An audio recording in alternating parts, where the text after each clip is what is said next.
All right, everybody, welcome to another live. This is Ask Philip, where you get to ask your personalized questions and I will answer them. And today we have a really good question about how to train around an injury, not a major injury, but something where you tweaked a muscle and you're not able to do certain lifts. What do you do? So we're going to get to that in a second. Before we do, as always, a couple announcements. First, if you're watching this on YouTube, the best way to take advantage of this is join our Facebook group. It is totally free. Look for Wits and Weights or click the link below in the description. And this is all tied to the Wits and Weights podcast as well, which you can find on all platforms. But what I wanted to mention was that we are closing in on 1,000 members. So the growth of the group has been amazing. We've only been around for maybe a couple years at most, and really started to grow last year. And I want to get to that big 1,000. So if you've got friends who you think will benefit from this group, click the invite button. It's the best way to have us grow, and then others can benefit, and it'll change their lives. At least I hope so. All right. So a couple quick announcements on the podcast. We've got two podcasts now. One is the daily 5-minute podcast called Nutrition Science Daily. And this week was Metabolism Week. So you can see there's a Metabolism series 1, 2, 3, 4, 5. They're all very short. You could probably binge them all in, half an hour, or maybe you do the math, an hour or so, binge all 5 episodes. If you want to learn about the basics of metabolism, the components, and how you can increase it, definitely check that out. And by the way, if you follow this podcast and you've never taken the time to give a review on Apple, would you mind doing that? I'd be super grateful. Just take 5 minutes to do a 5-star review on Apple. It really helps us, people discover the show, as well as for some social proof, since we're such a new podcast. The other podcast, of course, is Wits and Weights, our bread and butter. And I always like to review the episodes this week in case you missed them. And for those of you who can't listen to every episode, you can kind of pick and choose the best ones. So the one I released on Monday is about a non-nutritive or close to non-nutritive natural sweetener called allulose. And what's interesting is there's research from about 6 years ago on how it could trigger GLP-1, which is the same hormone affected by the weight loss drugs. And we're kind of revisiting and rediscovering this research. So check out that episode if you're interested in that. The Wednesday episode was about, it's about progressive overload. And I've talked about this topic before, but this one is really just digging into how do we treat our training and our body like a feedback loop, like a control system, right? And the principles, the first principles we do that, not all the specific methods and exactly what your training program should look like, but how any training program in any phase for you can be set up for success. And then today's episode, the man is back, Andy Baker. He's one of my strength coaches, and he has been on the show twice. So he might have the record now for third appearance on the show. And we talk all about just squatting, and with the premise of the question, are low bar squats actually needed? Because there's this thought in the starting strength community and traditional powerlifting style community that you have to low bar squat because it is the best squat. And Andy posted something in his group that we jump off of for the conversation, where he compared low bar squats to other forms of squats, showing that they're all pretty similar, and it really is going to depend on your goal and what you can do. And the thing you don't want to do is just not squat. That's far away from doing one of these squats. So we talk about that. It's about an hour and a half. He's really good. He just draws you in even when I'm interviewing him. And by the way, my voice was not great that day, so I wanted to just let him talk. It's fantastic. So check that out. Last thing, if anybody has ever downloaded my Muscle Building Nutrition Blueprint or requested it over the last, I don't know how many months, and the link didn't work for you, I just realized it was gone from my Google Drive. And I don't know how long it's been accidentally deleted. More than 30 days because it wasn't in my trash. So fortunately, a Google specialist on chat within like 5 minutes was able to recover it. And so it's back. So if you try to download it and you're like, oh, this stinks because the link is broken, and then you moved on, you can use the link again. Or if you're on my email list, I'm going to just send that to everyone tomorrow on Saturday. If you're not on the email list, what are you waiting for? Go to witsandweights.com/email. All right. And you're going to get a ton of really cool content that you won't get anywhere else. So go to witsandweights.com/email. Simple. All right. Enough pitching and advertising and promoting. Okay, let's get into today's Ask Philip, which is here. And this is your chance to ask me a question every other week, and I will answer it on a live. The question today is from Hannah, it looks like. And her question is a really good one, very solid issue that a lot of people face, myself included. She says down here, I hurt my left trap 2 weeks ago, and I'm doing my best to rehab and rest it. I'm in the middle of a cut as well. I want to make sure I'm still maximizing my activity while nursing the injury. What do you recommend for movement and resistance while I heal up? And when I replied to her initially, I said, hey, this is a good one.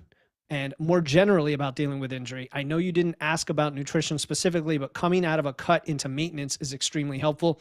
And I'm just going to start there, Hannah, before I address your actual question, in that you said you're in a cut, and one of the fastest ways to support the recovery and get back to full training is to not be in a cut. And I know that conflicts with you wanting to lose fat. So it's totally up to you and the severity of the injury, but people underestimate how valuable that is. Just ramping up those calories and having all of that energy. So I'm just going to start there, but now I'm going to transition into talking about training. And I always like to think of it as this. What can I do? What can I do to continue training as best as possible to get the overall net benefit efficiently and also working around the injury? So since your left trap is affected, you're probably going to want to avoid heavy upper body pulling movements, shrugs, deadlifts, heavy rows, and even overhead presses, right? Because that will also affect your traps.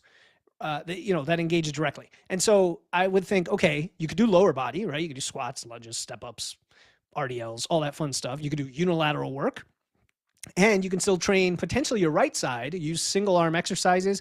You might even be able to use exercises that do pull on the trap, but only the right side. There's something called the crossover effect or the cross education effect, to get technical. And I used this when I had rotator cuff surgery because I couldn't use my arm at all for like however many weeks it was, 12 weeks or whatever, in the sling. And so I just did stuff with my right arm. I even did deadlifts and stuff with my right arm, but again, you want to avoid hitting the trap. And then if you're able to do some light pain-free movement that does hit the trap and keep the blood flow there, banded rows, some light isometrics or holds, maybe light farmer carries, and just kind of feel it out. Sometimes we need to use the muscle tissue. In fact, a lot of times we do, to help it recover rather than just totally avoiding it. And of course, that's in conjunction with whatever other advice you have from a medical professional. Like I personally, this is not advice for anyone. This is what I like to do. Tylenol and ibuprofen for a week or two. Okay. It helps a lot because it gets the inflammation down while you're getting through this. The other thing is, you're in a cut, and part of that is maintaining your expenditure, maintaining your muscle mass. If you're not able to train as effectively, this is also where having more food and being up to maintenance could be helpful. But regardless, walking is your best friend when it comes to movement for recovery. Walking, incline treadmill, cycling, sled work, really any of that stuff. It's not going to use your traps. And as long as you're not doing anything with like jarring arm swinging, right? Like don't run, of course. I almost never recommend running for anybody under any circumstance, generally. Walking is going to be very helpful, not just for conditioning and calorie burn. Yeah, those are great side benefits, but really the recovery and the blood flow.